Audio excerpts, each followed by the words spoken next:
and gentlemen, welcome back once again to a fabulous episode of Stories Around Azeroth. I am always Pete, Titan's Creed Navico, joined by the biggest lump of cog paste this side of Azeroth, one Mr.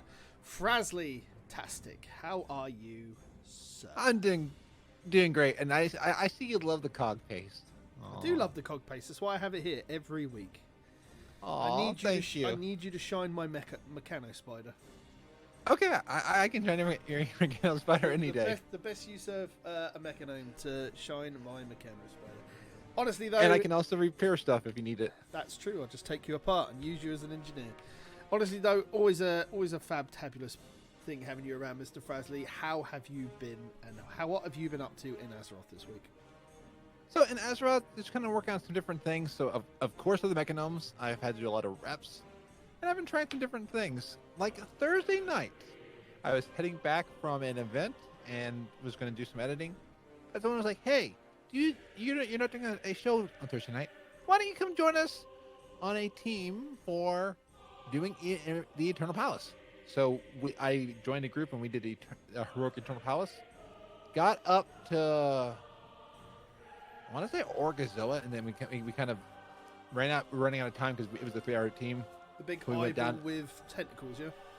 Yeah, and we were watching out for like the giant the punch. We were watching out for that, and then, or no wait, that's the punch. That's the Zaquil. But yeah, we got up to there, and then we went back on and heroic. No, not heroic. Normal. Someone had a lockout, so we pretty much started our normal lockout where somebody else was, and got up to Zaquil and beat Zaquil. So I have now completed everything up to Zaquil. I just have not completed Azar yet. So I still can't do the Magni questline, but it was fun. It was trying something new. And if I had a little bit more time, I think I might do more raiding because it was a fun group of people. A lot of jokes were shared. You could just queue up for Azar and LFR if you really wanted to get the quest done, couldn't you? Yeah, I did that a few weeks back, and then we wiped on Zaquil and never got back. So I just, and mentally getting past that mental slump. So I got to do that. That, or I'll wait till 9.0 comes out and we'll have it all done. That's true. And then I passed that, did a bunch of time walking, did my first PvP island, and we won the second time. That was exhilarating. And it was one of those like the Horde's there, and you know that they're players. So we did everything we could to beat them. And I mean, past that, can't say that. Other than stuff, I've been achieving all the goals I've been looking out for this week, so it was a good week WoW-wise. Good to hear, my friend. It's nice to hear that you've stepped into a raid to see how that's doing for you. And it's definitely fun. I felt like I was carried at some points. That's fine. I mean, I'm sure enough I can be carried. It's bound to happen when you're not raiding on the regular, I want to say, because when you do raid, it's like a second nature for stuff, and Nyalotha, from the look of it, is going to be a big test of that. Like, that looks like it's built for people who raid on the regular, with the mechanics that are going on in there. And with 12 bosses, that's not going to be one that you're going to want to wipe. So if you're a progression team, you're definitely going to want to see people that know what they're doing. So that way, each week you're not coming back and being like, Yeah. It's nice to have a raid skip available. Yeah. Especially on a 12 boss dungeon. I assume it's going to take 4 weeks on normal and 4 weeks on heroic to kill the last boss to get there. So we'll see how it goes. Yeah. We already know the final cinematic. I've not watched it yet, but I had found that it's not the final cinematic. Oh, that's news to me. It's a cinematic. It's an in-game cinematic, so there is actually a big data mine thing that could happen afterwards. I think it's the cinematic that happens when we defeat the Carapace that leads into the final boss, rather than that being the last boss.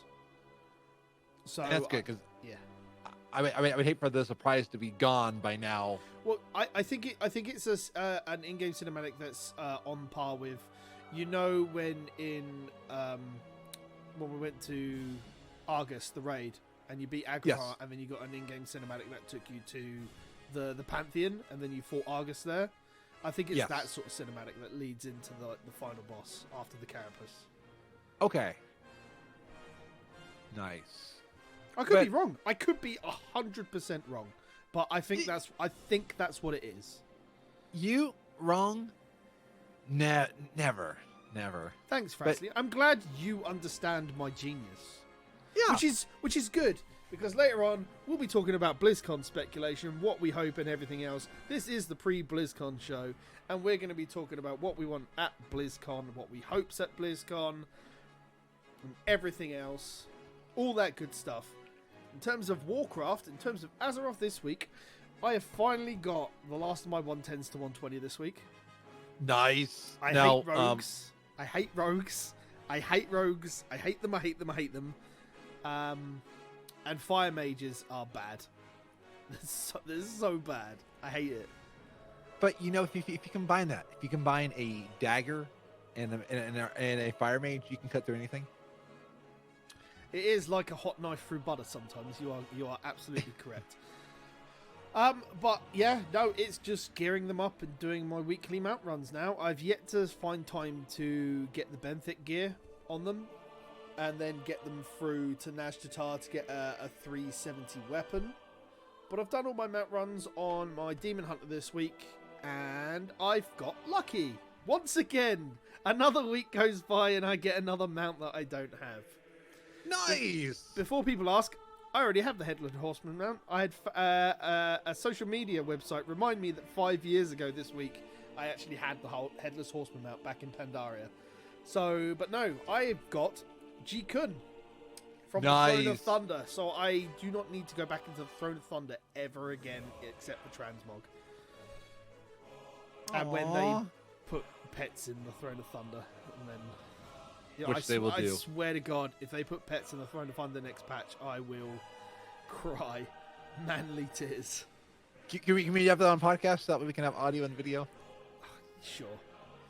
Yay! I mean, no, I don't want to see you cry. But yeah, no, another mount is always good. I Yeah. edge ever closer to 450. It's yeah, it's surreal. Like, these things are dropping, and I'm not even just doing any specifically hard work to get them. I'm just doing my weekly stuff. Now, if Ultraxion would drop that stupid dragon, and I could be done in Dragon Soul for the rest of eternity, I would be a happy lad. And hopefully you do it before you do all the characters for the pizza. I need to I'd get say that. 3 more. 3 more. You know it will happen when I'm running on those 18. It'll be like number 17 I take through Dragon Soul, and it drops, and then I won't have done 18, and you'll be like, no pizza, Yeah. I'm free. He didn't run 18 through. See, I picked that number specifically out of my butt just for that reason. Yeah, that's it. But I've got level 3 more up yet, and that'll happen when I get some time to do so. But yes, BlizzCon is approaching. Yes. Oh, it is. It feels like you can tell the news has dried up. I mean, that like Blizzard's like, we got to be very careful with whatever news we can put out because we don't want to give our entire load before BlizzCon. Yeah, I mean, there was already one spoiler based on the Diablo art book that came out this week, which kind of pretty much leaked that Diablo 4 was going to be a thing, so... I don't see that one being a mistake in a way. I almost see that. Do you remember when the iPhone dropped the headphone thing, and they released a leak about the headphones being on? I think that this is a leak, a calculated leak, because that way you can't absolutely. officially say it's from Blizzard, but then fans won't be like, "Oh, Blizzard, stop doing Diablo 4!" Rah, rah, rah. I mean, but if yeah. they don't officially announce Diablo 4, Oh, yeah. It's one of those. If they don't do it at BlizzCon itself, that's not going to be a good year. So please, Blizzard, please release Diablo 4, or at least some information to say it's coming. yep. So you're going to BlizzCon yourself, Mr. Frazley, this year. Is it your first time Yes. you're going? Yep, first time. Though technically on the Frazley report, I've been to BlizzCon because I had one where I had a Frazley report. It was a dream, of course, that I went to BlizzCon. But yeah, no, I'm definitely excited to go. Nervous? I mean, my mind's like shaking, but yes. You look. What's the thing you're most looking forward to doing I mean, I know the biggest thing that you're looking forward to doing is meeting all these people that you've done podcasts with on the Frazzlecast and doing other podcasts that you've guested on. That aside, because I know that's going to be your answer, what's the biggest thing you are looking forward to at BlizzCon? Because I know if I ask you, you'll say meeting the people that you've in the community that you've met and seen. But going to BlizzCon, I'm not saying like a particular announcement or anything else, but what are you looking forward to doing at BlizzCon as your first time? I think seeing this game that I've podcasted about and streamed about, seeing it like live there, like there's a big banner over there that says Warcraft. I mean, seeing the statue that they have outside, being like, this game is not just something online, but it's tangible. I can go up to the statue of Mechatork right now that they have. I don't know what statue is. I can just give it a large hug. I'm still going for the Numbergon expansion. That's still my hope. But yeah, like whenever I've gotten a T-shirt from somebody, I've got an Epic and Sandy Christmas card in front of me. Whenever I got something from somebody here, it's made this game a lot more alive. I love getting WoW merch because it makes the game feel alive, and this is going to give me a fire to keep podcasting even more, knowing that this thing, there's people there. And I mean, even I keep hearing of people meeting devs. I hope I may at least meet one dev, just somebody that even if it's somebody that just worked on the shoes, be like, that person, they did something that in a game that I love, and it makes it real. That's cool. Yes, it's like Tom. When I met Tom a few years, no, not even a few years back, it was earlier this year. Time flies. But like meeting them made what I do real. Like you weren't. I can see that. Yeah, it's like when I meet you, it'll make it real. Have you ever done a guild meeting? No, unfortunately, I did a clown camp reunion, but we already met them at clown camp. So, like, I get what you're saying. Meeting people that you talk about the game makes it real. I've done guild meetings all the way back to 2006 was the first guild meeting I did. There's picture. There's like those are some of the first few pictures I put up on Facebook, like, you know. And I've done some with other guild mates as well. And you know, I meet up with a lot of people, and it's just it does make the game feel more alive knowing the people on the other end of the screen. Yeah. So and I completely get that, and meeting these other podcasters, you know, in the flesh is going to be good. You're at Con Before the Storm as well, aren't you? Yeah, and I'm in the meet and greet, which one, I'm not trying to fish for compliments from anybody, but more, you know, in your head is just, I look at people who are at meet and greets, I'm thinking that person deserves to be there, like at any convention, and it's weird to realize that my name's on a docket, and that. Getting to meet somebody who likes what I do, that is going to be a experience that I'm also excited for, because it's going to be like, wow, you actually like the words that I put into an audio thing and download. I mean, whenever I get messages from people online, it means the world. I mean, Leo Wild in chat, whenever Leo Wild shows up, it means like, wow, there's somebody who I'm connecting with online and likes what I do, and that. I get what you're saying. Yeah. As someone who has hosted a panel at a convention and had a packed room of people there listening to everything that you're saying and the things that you're doing with those people, it does give you a sense of accomplishment. So I absolutely get that. But every single person that gets a picture taken with you, if they upload it, make sure they tag you so that you can retweet it and like it and everything else. Because otherwise... You know, you miss out on that, and that's a good way to meet up with those people as well. Yeah, and I want to download to my phone too. And every photo I take somebody, I want to save it as a favorite, so that way Absolutely. I can just. Because this was saying that's the biggest thing is pictures. You gotta capture every picture, because then when you're having a down moment, like in winter, you're like, BlizzCon's that far away, and it was over there. You're like, that's the person I met, because there. And I know this has been a long answer, but there's one final thing I want to do. It is meeting a person, Pat Crane. Just a picture of Pat Crane that I remember from 2016. I was watching my first BlizzCon. Pat is sitting in a chair, and I mean he's been one of my role models for a long time. Yep. Yeah, I since remember I you found him. mentioning. Yep.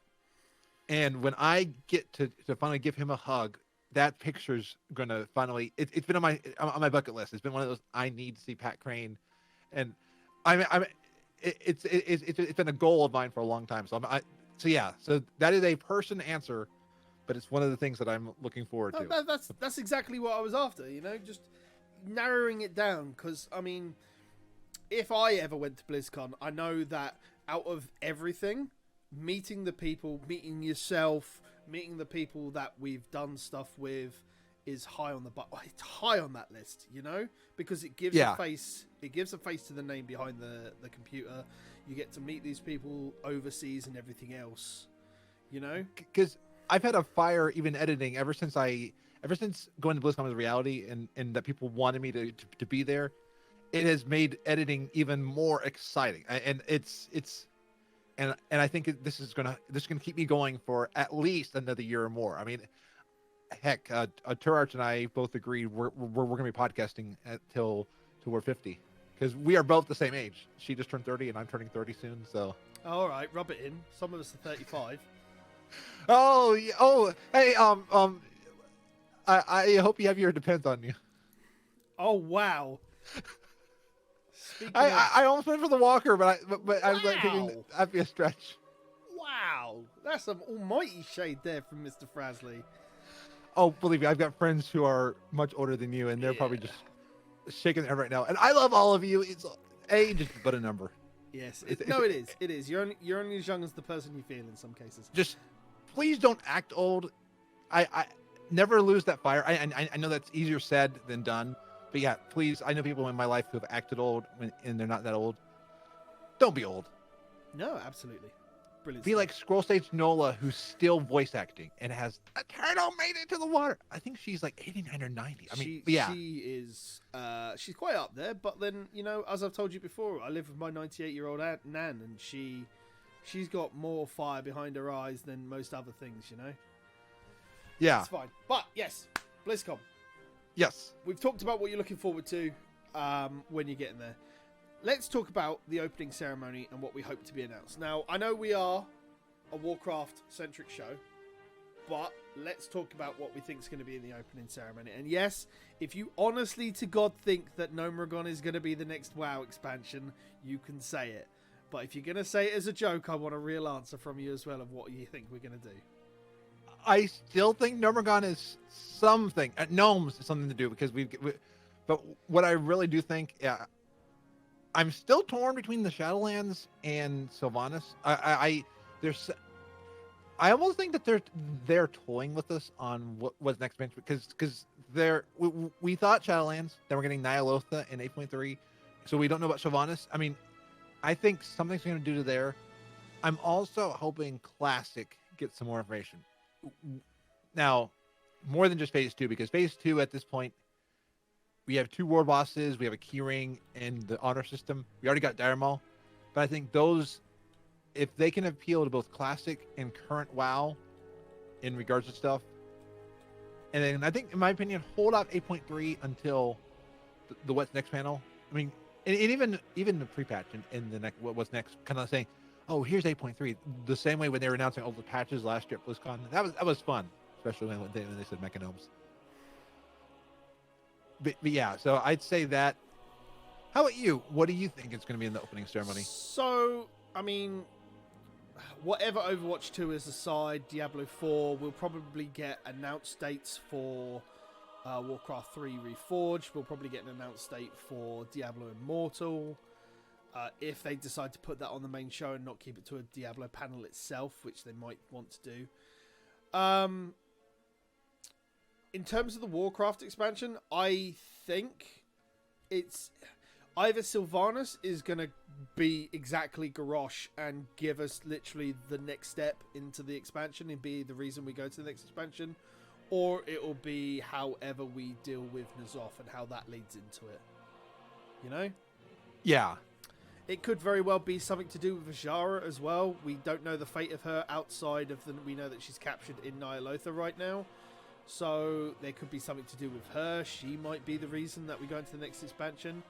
I think the Shadowlands is quite feasibly the most possible.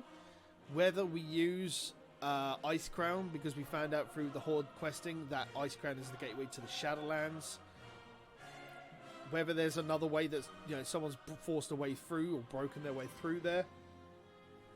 I think with how much this expansion has leaned on death being an example, it honestly wouldn't surprise me if Shadowlands was the thing. Yeah, and we have the Shadow Pet from last year, and yes, yeah, and we also have, if you look in the gear store, we have a Lich King ugly sweater. And the reason I'm not getting that one is, one, funds, but two, it's a white shirt. Have you ever seen me with white shirt? I ruined a nice Disneyland shirt because it was all white, and I was 9, but chocolate all over it, and like I was having this because I was chocolate, and I mean it was a nice shirt that had to be thrown out. Has the gear store updated for BlizzCon 2019? I tried looking the other day and I couldn't spot it. Yes, in fact, that's also on a new store. They're using their partnership with Fanatics, so they're actually running. It's another year with another gear store website.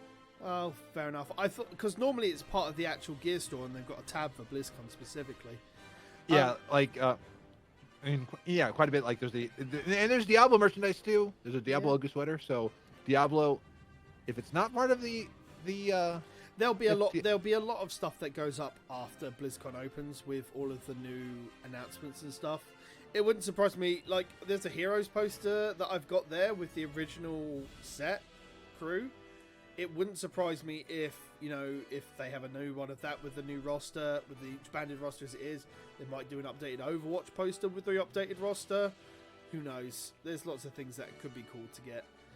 I don't know, but yeah, no, I agree. In terms of Classic, there probably won't be, unless they're going to, unless they announce a date for whatever Classic is coming. I don't think they will, unless they're going to announce TBC Classic servers, as that's because that would be the announcement to do. Because that would basically say to do TBC Classic servers is basically saying that's where we're going next. You know, with Classic. I could see that. Because I could see. I mean, because announcing it now means that it's coming a year and a half away after we get to next in Classic. Yeah. But a big theme for this, you got to remember that the big theme for this BlizzCon is going to be the 15th anniversary of Warcraft. Yes. So would you... World of Warcraft, I should say, not Warcraft itself. It's the 25th anniversary of Warcraft? Question mark. I don't know. But and Leo Wild's saying that whatever Sylvanas' plans are will be at the center of the next expansion, and that will have something to do with the powers of death. Is heading in this direction for sure, and they said elsewhere with the Wrath of the Lich King nods we've seen, it could reflect that as Fury of the Banshee, maybe Fury of the Banshee Queen, but that would be a bit too long.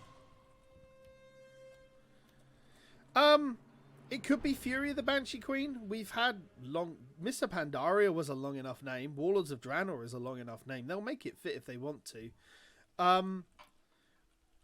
Bob. The three, as I said, like the three major things that it could be leading into the next expansion is either going to be Sylvanas, and it'll be Garrosh-esque in the fact that she's the reason that we go wherever.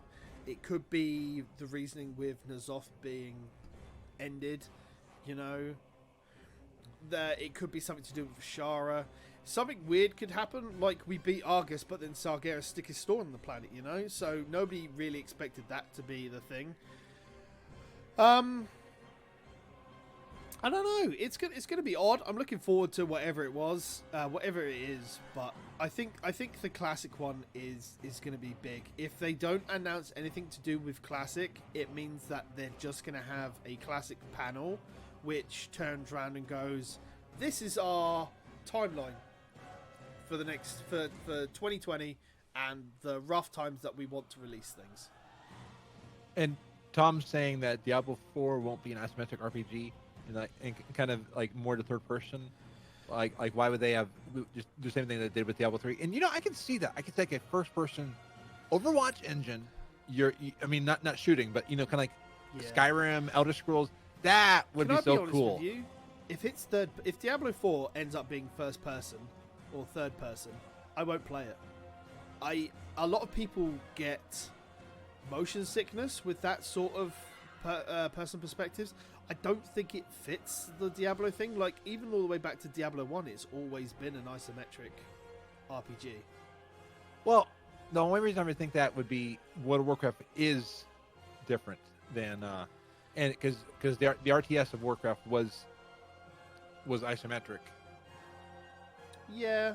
I mean, Tom of 3 Extra Lives is saying WoW is third person, though. It's slightly different because I would say that first person is basic.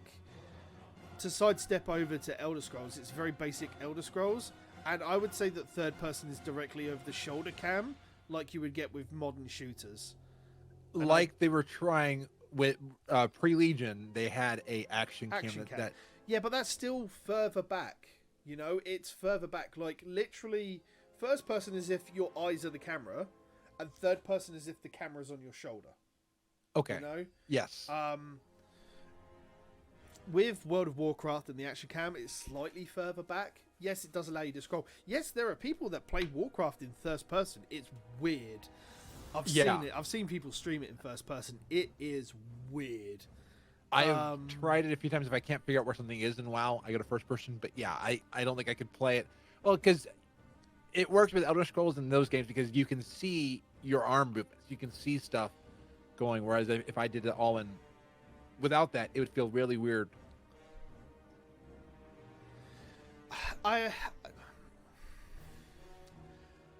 Here's the thing. We know that Blizzard want to move everything into the Overwatch engine. Yes. I think Tom is on a very good mark to say that Diablo 4 will be in the Overwatch engine. If it is and it's isometric, it means that it's more robust than we're led to believe. If it's in it and it's first/third person, it means it's not as robust as what it can be. Just remember how Heroes was originally just going to be a StarCraft 2 mod, and then it became its own thing, still in the StarCraft 2 engine. Yes. It's shown that it can be robust in that way, but it's still very StarCrafty. You look at it and you can see the StarCraft stuff there. It just moving on and being Diablo 4, I get what Tom's saying in the live chat. He's gone, Diablo 3 is a solid game for them to do pretty much the same as that, but I call it D4. I don't know. I mean, there are solid differences between Diablo 1 to Diablo 2, Diablo 2 to Diablo 3.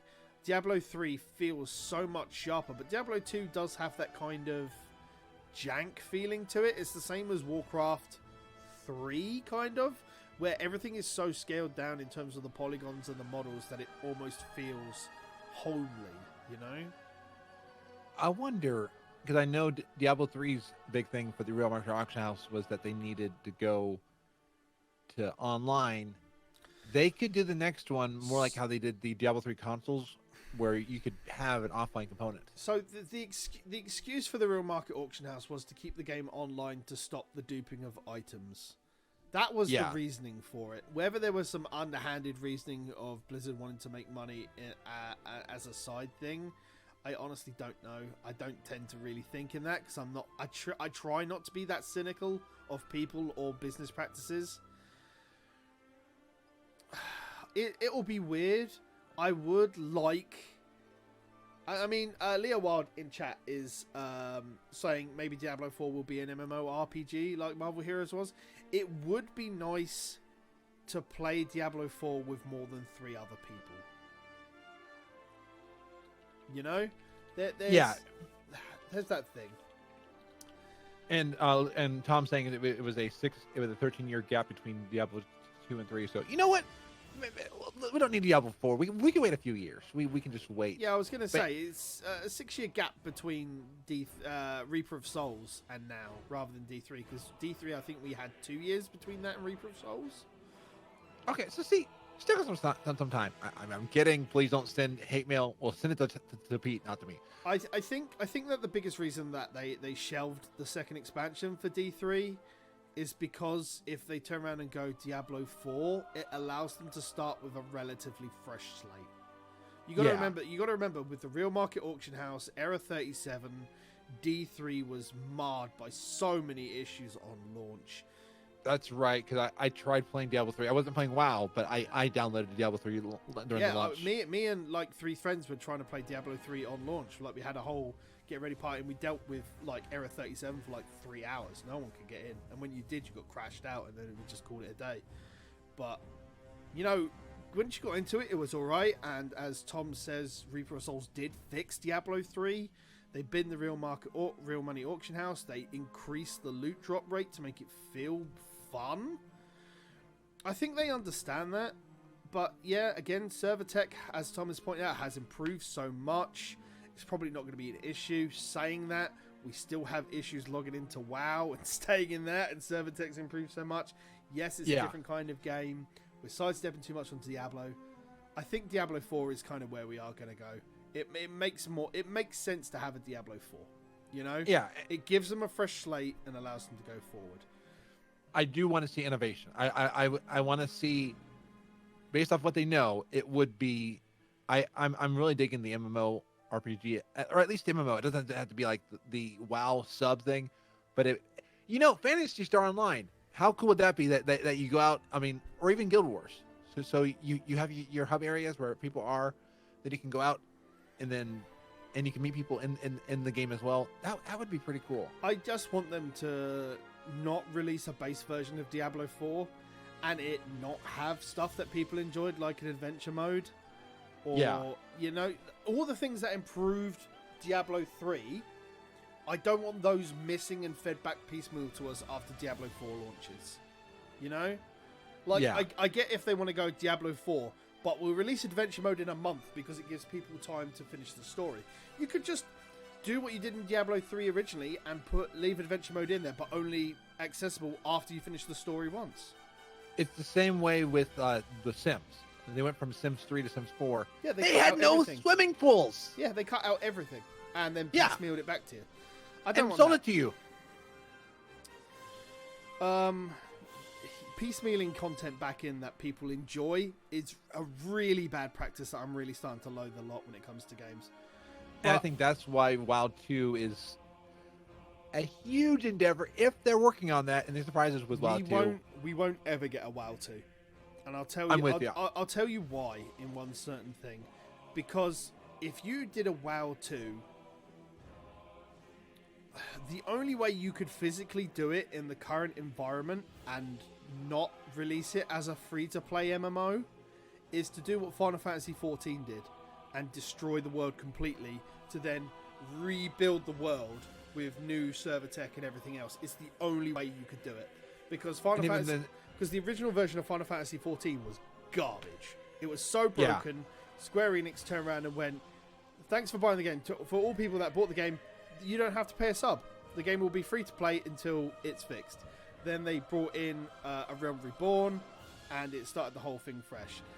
If they released a fresh WoW 2, if they shelved, if they, we'll take the end of Legion, yeah? Yes. If we found out that WoW 2 was coming, but it was a separate thing, and Sargeras sticking the sword in the planet put a countdown timer on the world, the damage Sargeras did to it made it inoperable, and the world would die within a year.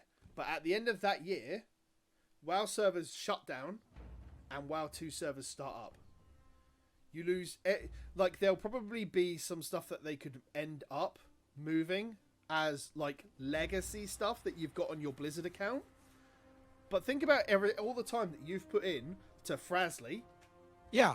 And it's gone. In a WoW 2.0, as Tom's essentially called it, you could essentially turn around and rebuild the world from scratch. You know, they could they could slide in the new engine. Yes, okay.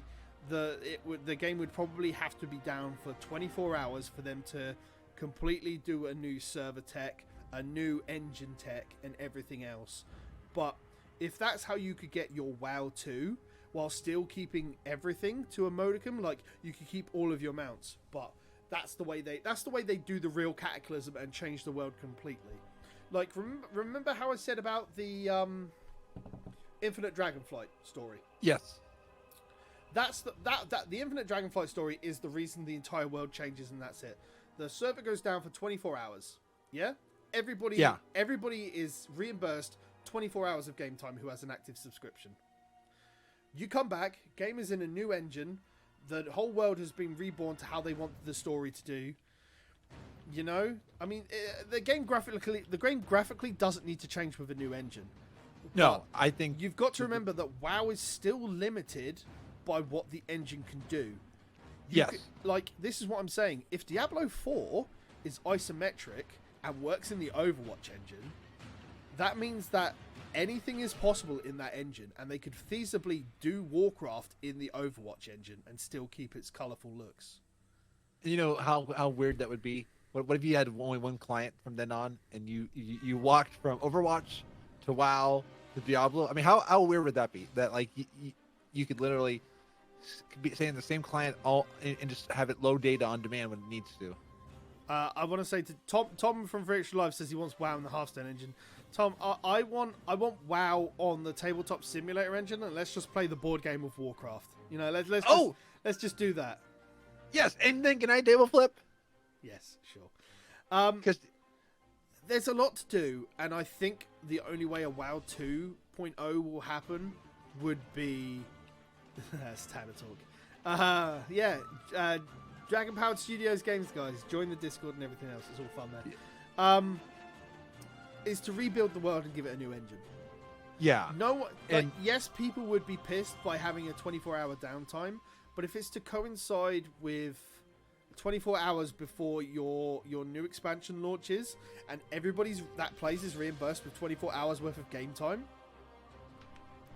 I don't understand why that's a thing. Yeah, you know, what are Blizzard going to lose by a 24-hour downtime, reimbursing everybody 24 hours? Or take it a step further. Well, Classic is in the client of we're having Classic maps and Classic data running in the current client. If they could find a way to have Zadomi not take it between Classic, but take it between current WoW in the next world with an engine change and a rebuilt world, I think that even that would be ambitious. Remember that Zadomi doesn't take us back to a pre-Cataclysm world.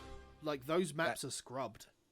That is true. And cause I think of it, I mean, again, I'm thinking very ambitious, but I think it would be cool to be able to go between two engines. Again, I'm not a coder, so I'm saying stuff that somebody's like, I know what they'll pulling do. Their hair out. We'll get an Azeroth remade when they get to Cataclysm Classic. So that you get the Cataclysm world on the Classic servers, and then the world's remade in the main game. Oh, that's amazing. That would be cool. There you go, guys. I've called it. 5 years down the line, Cataclysm Classic. Oh, God. Oh, God. And right now, the Twitterverse is saying, Stories Around Azeroth needs to be canceled. No, I'm kidding. We'll have our own Cataclysm. No. That's fine. I think that's cool. I definitely think if we don't get if they don't announce TBC Classic servers, then there'll definitely be a Classic What's Next panel. We'll have an 8.3 What's Coming, and there'll be an expansion What's Next, you know, and they'll deep dive into, like, it'll be an 8.3 deep dive. That will absolutely help because they'll probably go over the corruption items and affixes and everything else. It's going to be interesting because if they don't announce TBC Classic servers, it still leaves it up in the air what's going to happen once they get past 1.13 and Naxxramas, because people could still be clamoring for 1.12. People could still be clamoring for a 113. People will still be clamoring for TBC. I think if they announce TBC servers, it nips that in the bud super quickly. What was I was on a podcast or listening to a podcast. It might have been the Converted podcast.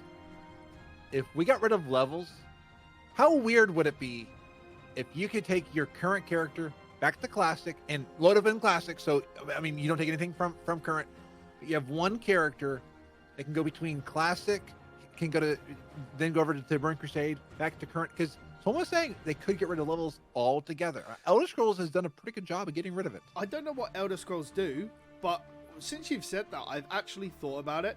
I mean, there's nothing to say that we could scrap level progression altogether and just have ever scaling item level. Yeah, because that's the biggest problem why we get the item squishes, because the item level with the stats progress as high, if not faster, than the level of the player. Whereas having a static level, because I assume in Elder Scrolls you don't level, you've got all your skills just like Skyrim and everything else, like your lock picking and all that stuff, and then you just literally just get better weapons and armor.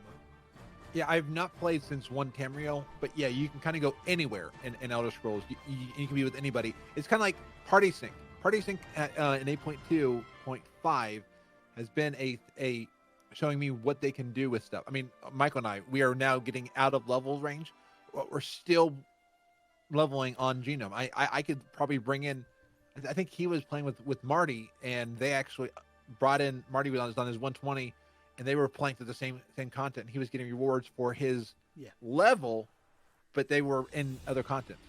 So chat is saying that there are levels in ESO, but the whole world scales to you, which is exactly what Skyrim does. It's been an actual ice age since I've played Skyrim, but Skyrim basically leveled the world based on your gear and your levels on everything. So like the better gear you got, the harder things were. And I think that would be so cool. I was actually hoping that when they did this in Legion, that this was what we'd be getting. And I'm glad Party Sync is going that way. I would love just to be able to play with anybody, wherever, and be able to scale to. I mean, I would love to have a level 1 inside of the Eternal Palace. I mean, and obviously you'd want to scale your stuff up. But how cool would that be that you just log into game? Because I mean, it would take away the equality in your skill would be the factor. Yeah, I could see that. I still think there has to be a leveling structure. But you see, the reason they have a leveling structure is because it tells the story of an expansion as you level through the areas. Take BFA for example, yeah? Yes. If there was no 110 to 120, what is your reasoning to do anything in Cold Tears on your main character? Like, you'd literally be at endgame straight away. Well, I think what you're talking about is attunement. That you're attuning yourself to the story. So even in Classic, you have attunements that you may be 60, and you don't need better gear. You just got to get yourself attuned. So basically, you've got to get through the story. Your level doesn't matter. It's getting. So you're saying that I'd have to do Tirasgard Sound, Stormsong Valley, and Drustvar, as well as the War campaign, in order to access Nazjatar content.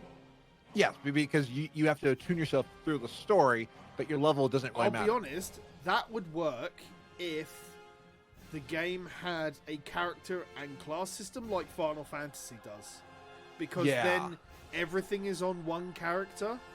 Doing that on my 15 alts would be literal hell.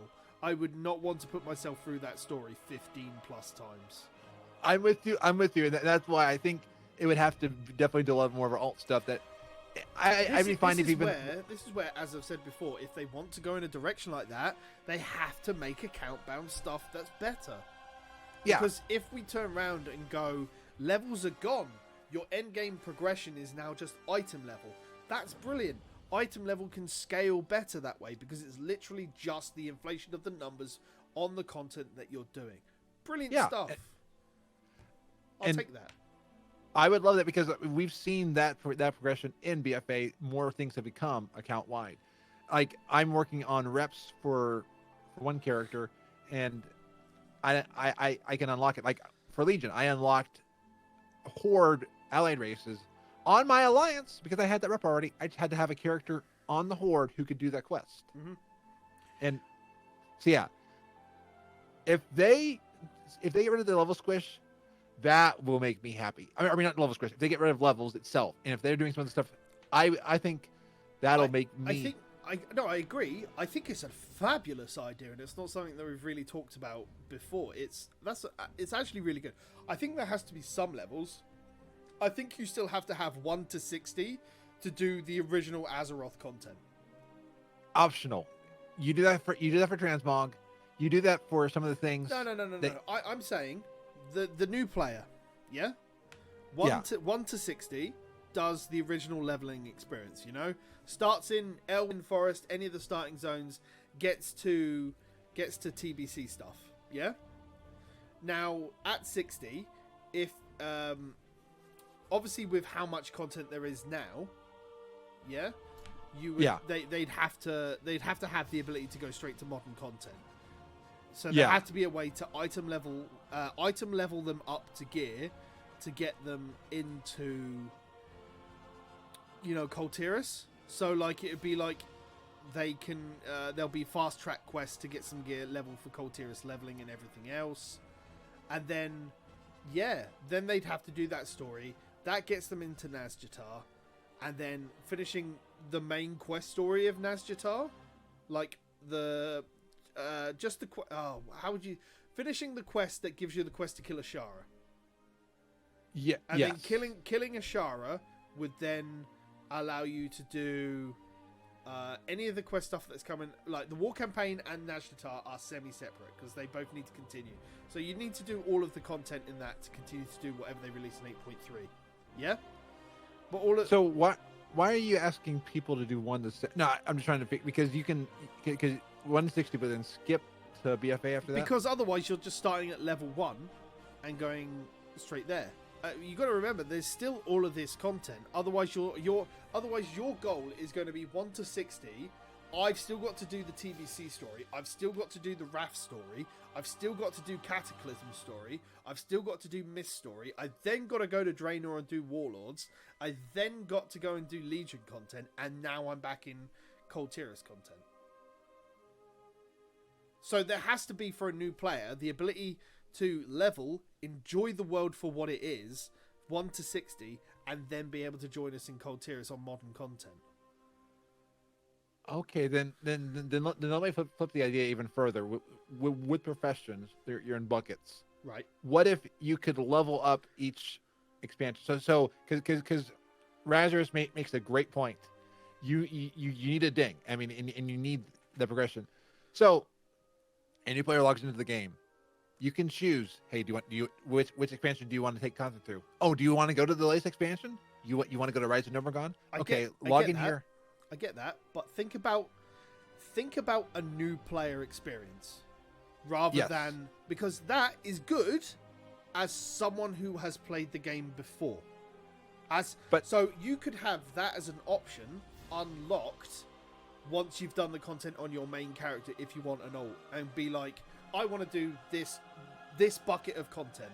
Again, this takes us back to the previous weeks where we're like, you could have a page in your spellbook which properly chronicles everything that you've done in your account, and do, you know, so I've got Explorer of the Eastern Kingdoms, I've got Lawmaster of Eastern Kingdoms. I can use a toggle in my spellbook to go, I can fly in there, I can use my flight whistle on any alts, because it's now a toy that I can use, and I can do it to any flight point that has been unlocked or anything else while I'm in that zone, because I've done it on my main and I've done it. So finishing the story on a main for a given expansion, say, you know, you have the achievement for killing kill Jaden. I can choose to do a new alt character and I can experience the Burning Crusade as my leveling path. The other thing though with a new player, if they buy Battle for Azeroth, they're instantly given a boost ability. We're talking about changing the way levels as a whole. Okay, so the biggest thing that I find people forget when they're talking about, this is how I'd like this to be, They always forget about the new player experience because it's what they, as an experienced player, want.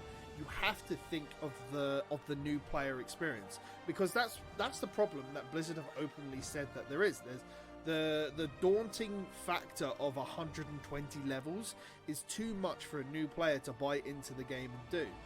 And as we've said previously, even if they level squish that back to 60, there's still going to be the thought that all we're doing is they're squishing all of that experience from 1 to 120 into 1 to 60. We're still going to have to do TBC leveling. We're still going to have to do Wrath leveling, Cataclysm leveling, Pandaria leveling, Warlords leveling, Legion leveling, and BFA leveling. All in that 1 to 60, unless they change things. Because leveling already is too slow. And just spreading the experience from 120 levels down to 60, okay, it makes that one max level thing smaller, but it's still going to have to be the same amount of experience. And people just go, yay, level squish, I only have to go to 60, completely forgetting that Blizzard will turn around and go, you may be only 60, but you've still got to do this entire timeline. Yes, but I keep thinking like Cataclysm content is so strange though, because you're in Stormwind, then you go back to this where Garrosh is doing stuff, but Garrosh is dead here. So yeah, I get what you're saying, because the whole experience itself is awful. It's confusing, and the biggest problem is that they cataclysmed the world too early. We had the Cataclysm because people wanted world flying after we had Wrath. Wrath flying was the worst. Wrath flying is the one that does it, because it's like, why can I fly in Northrend but not in Kalimdor and the Eastern Kingdoms? Yes. Now, Cataclysm, you got to look at this. The game's been around for 15 years. They cataclysmed the world after 6, and we've had the Cataclysm story for 9 years. They cataclysmed the game way too early for the benefit of having world flying. Which, don't get me wrong, I appreciate it when I'm going old world and doing stuff. I appreciate it. But it's led to so many problems where we now have had an ever-progressing story, and stuff references Deathwing, but Deathwing is still there in that world and it's done everything, which is why people are asking for another world-changing content, which is why people wanted N'Zoth as a main villain expansion. It's why I wanted him not to be a villain of a patch, because he could have been the reason. The answer of Frazley said, you're not wrong with how he's looking at it. Yeah, because I keep looking up, because I'm thinking right now, and I know that makes a horrible video, but yeah, because I'm listening to what you're saying, I still think, yeah. But that if we're asking for another Cataclysm, we could completely redo it and say, hey, everything's... Well, yeah, no, then it goes back to the end. I'm saying... We're not going to get a WoW 2, we're going to get a WoW Cataclysm 2. Yeah. That's what it's going to be. And I'm fine with that. Because the one thing I don't want to lose, and it's a pain to me when I hear about WoW 2, I don't want to lose access to content that I can unlock. I like the fact that I can always go back and get some content from different things. It's fun. I get what you're saying. I really do. But then, what do you want in the game? Do you want to have an outdated world story, or with content that you can see and do and have unlocked and are available to do and everything else? Or do you want a coherent world that's up to date, that plays in with the new story, that allows them to change the billions of quests that exist within the game? That's that point you've got to find out, because you've got to weigh up losing what's available to get something better. Something that's possibly better. I don't want to say that is better, because that way lies problems. But for a world that's possibly better, more coherent, it would be painful to lose that stuff. But you are right. And one thing that I do enjoy about Classic, when I go back there, I feel less pressure to get everything. I just do what I get. I get what I get. So I'm not saying that I'm fully on board with it, but I could get myself more okay with losing everything, getting rid of stuff in the past. You're moving house, you sell all your stuff to Goodwill, and to hopefully get something better. It might just be because I'm tired, because I completely missed your entire point there. Say that again for me. I would be fine, like when you're moving from an engine to engine, or you're moving from house to house, and you just get rid of everything that's in the past. I would be maybe 45 to 50% okay losing access to old content in order to get something better, because in Classic, it is nice not having that pressure to go back and get all this old stuff. It's kind of nice leaving it behind. Or, because in my head, like right now when I log into Current, I think of I have a goal of one thing, but then I'm like, oh, I got to go there. I got to go there. I got to go everywhere to try to get stuff. I still got to go to Halfvale to get my farm going. There's things that I still got to work on. The Water Strider. And one thing that they did in 8.2 was they gave everybody the Water Strider. And it was painful because of all the work that went into it. But now people have access to a mount system that they needed to rip the Band-Aid out. And maybe you're right. Maybe they just need to say, we know you have so much content in the past. We need to rip the Band-Aid off and move you forward, so that way we can give you a better thing. And I don't love it because there's trading card game stuff I can no longer get. I still want Serial's Charger. I mean, there's things that I can't get anymore. But you know what? Yeah. I'm fine now having stuff I can't get, even if it hurts. And maybe we need to finally say we won't get Invincible, because Razor has made a good point about Invincible. What if they give us an Invincible 2.0? I mean, they gave us a Fiery Warhorse Reigns 2.0. I just want to point out that Invincible 2.0 is Invincible. Invincible 1.0 is the Sparkle Pony. Okay. Or Invincible 2.0 is the Sparkle Pony, because I think that was it was released the same day that ICC was released, or like midway through it. Yeah. Wait, I've already got the Sparkle Pony. Hey, I've already got Invincible. You have. It uses the same model, Fraz. Oh, why am I trying for an old mount now? Oh, hey, Invincible, you're old. I don't need you anymore. Get out of my life. Oh my goodness. You know what? We completely got off the point, but it is. There's a lot that can come from that. I think an engine rework is so far down the line. I think it's WoW 2.0 and them changing the world is years away. I'm still gonna long for that Infinite Dragonflight expansion where they change the world and we get, the changed world piecemealed back to us as they change more things and more things become available to us. What is the name though? I'm still going on the idea of they can give us an engine revamp.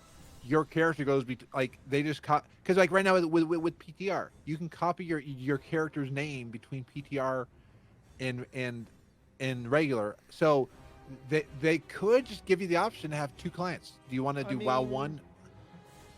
Again, the biggest problem is that any new MMO will not. People do not.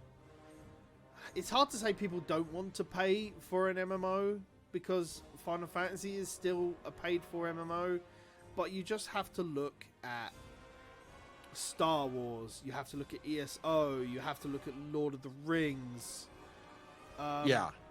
They will all pay for subscription model MMOs, but their player base died so hard that they had to switch to a free-to-play model.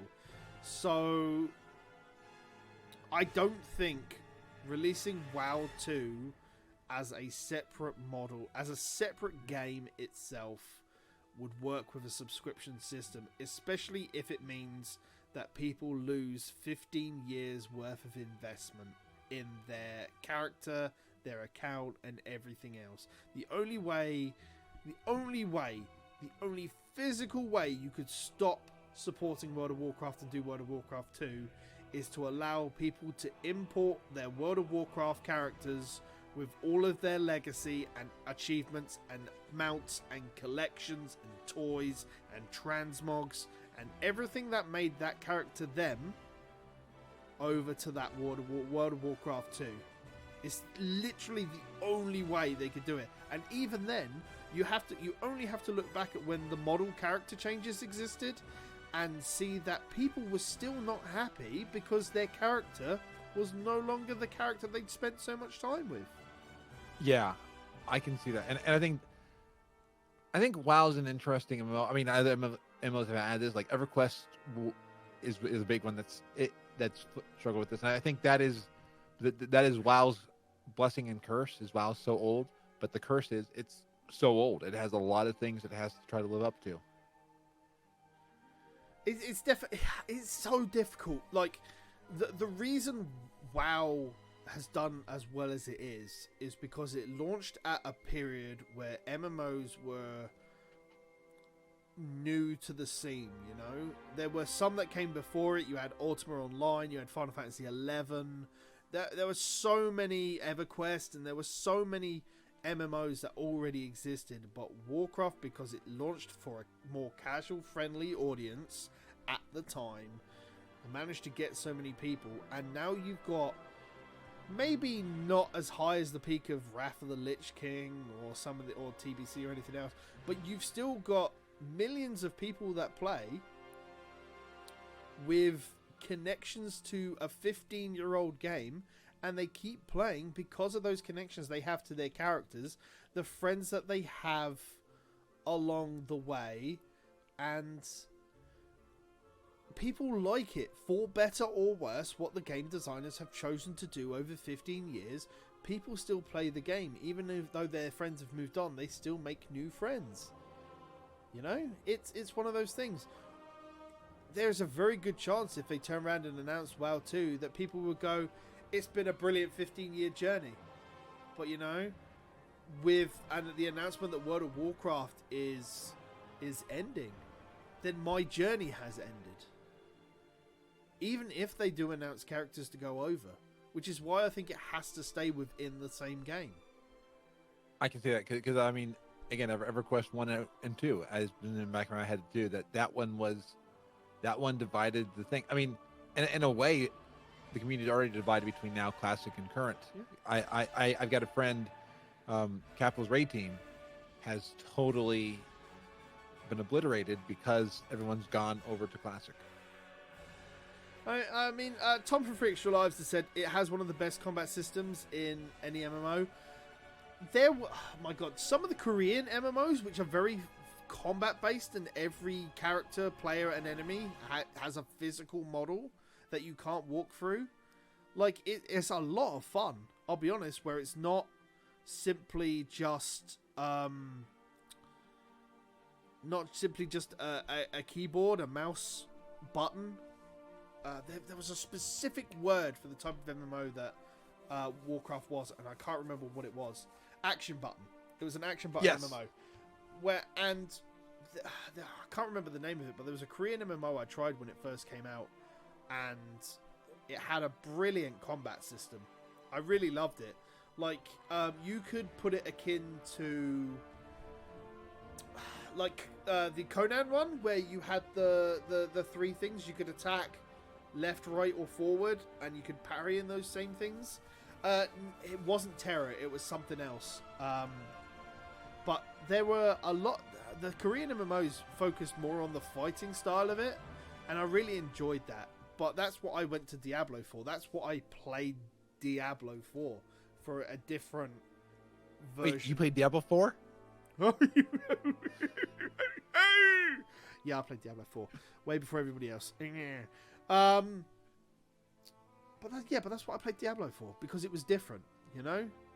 Like, I can honestly turn around to you and say, if it wasn't for Diablo and venturing into Final Fantasy 14, I wouldn't have learned to keybind properly and use action keys to use it. I would still be clicking, because I had done for years, because I was a healer in raids all the way back to Classic and TBC, and all I had to do was click my health bars to cast my spells.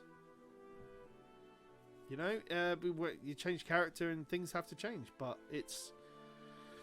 I don't know. It's fun. People play the game for what they love it for. You change the game on such a fundamental level that the character is no longer the main focal point of the story and the world itself. And I don't think people will be interested. I'll be honest. Yeah, because I was talking with some people last night, and like, I've seen they're like, all I did last night was the same mechanics I've done for years, and I loved it. Like last night, I had a blast doing it. But why? And yeah, it's there's something about it that clicks with me that other games don't. I've played more WoW than any other game, and that is scary. It is. It's very scary how much time we've put into this game. I honestly dread going onto my account, notifications and everything else to see what we've done in this game. Yeah, it's like, ooh, yeah. But yes, I think it's time we call this to a close. So, Mr. Frazley, where can they find you around the internet if they want to look for you and catch all of those up-to-date BlizzCon notifications while you're there? You can find me at Frazley.com, Frazley. You can find me on Twitter at Frazleytastic. And you can find me on Twitch when I'm not in Anaheim at gnome.live. Is Con Before the Storm going to be streamed?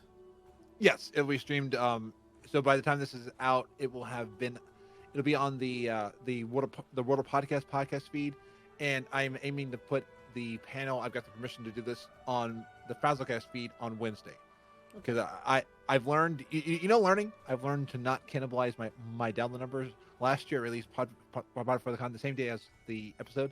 Yeah, that did not work. Yeah. Oops.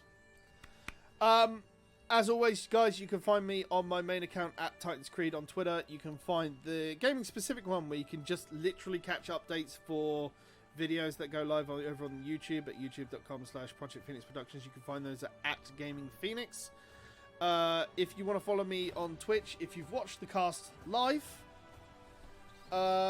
you can come and join us on twitch.tv/Project Phoenix Productions. Nice and simple stuff there. Otherwise, guys, the podcast for us will still be live on Wednesday or everyone that wants to catch the VOD over on YouTube or wants to catch the audio version up on the stuff on Wednesdays. Next time we will be live will be on... What's the date? It's going to be Tuesday the 5th. Yes. I do believe. Tuesday the 5th. I think we're going to be slightly early. I'm not sure what time we're going to be. We will tweet out when we're going live, as always, guys, if you want to join us live.